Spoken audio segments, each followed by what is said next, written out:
আজকে পেয়ারা খেতে খুব ইচ্ছে করছিল, তাই দেরি না করে ঝটপট পেয়ারা পেরে খেতে লাগলাম। তো ভিডিওটা শেষ করে দেখা যাক। আজ তো পুরো শুয়ে ফোন দেখছিলাম, ফোন দেখতে দেখতে পেয়ারা খেতে খুব ইচ্ছে করলো, তাই উঠে চুলটা একটু সেটিং করে নিলাম। এটা বেটা ছেলেদের অভ্যাস। বলেন কি? তো আমি উঠে পেয়ারা খেতে কাছে চলে গেলাম পেয়ারা পাওয়ার জন্য। তো অনেক দেখার পর একটা পেয়ারা ভালো লাগলো, ওটাই ধরলাম। পরার পর আমি কোলে এখন পেয়ারাটা ধুয়ে নিচ্ছি। ধুয়ে নেওয়ার পর নুন ও লঙ্কা রেডি করছি। এরকম করে পেয়ারা কার কার খেতে ভালো লাগে একটু কমেন্ট করবেন। তো আমি এতে দিয়ে দিলাম নুন, লঙ্কার গুঁড়ি ও জিরের গুঁড়ি। তো পেয়ারাটা কাটতে শুরু করেছি। পেয়ারাটা খাবার উপযুক্ত হয় নাই, তাও আমি পেরে নিয়েছি, আর কিছুদিন গেলে খাবার উপযুক্ত হতো। তো আমাদের এই পেয়ারা গাছটা অনেক ভালো গাছ, মাত্র 60 টাকায় কিনেছিলাম।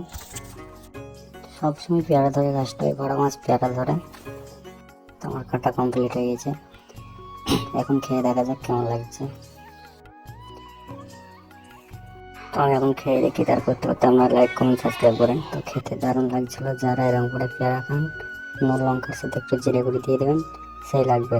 তো আজকে এখান থেকে শেষ করলাম, দেখা হচ্ছে পরের ভিডিওতে।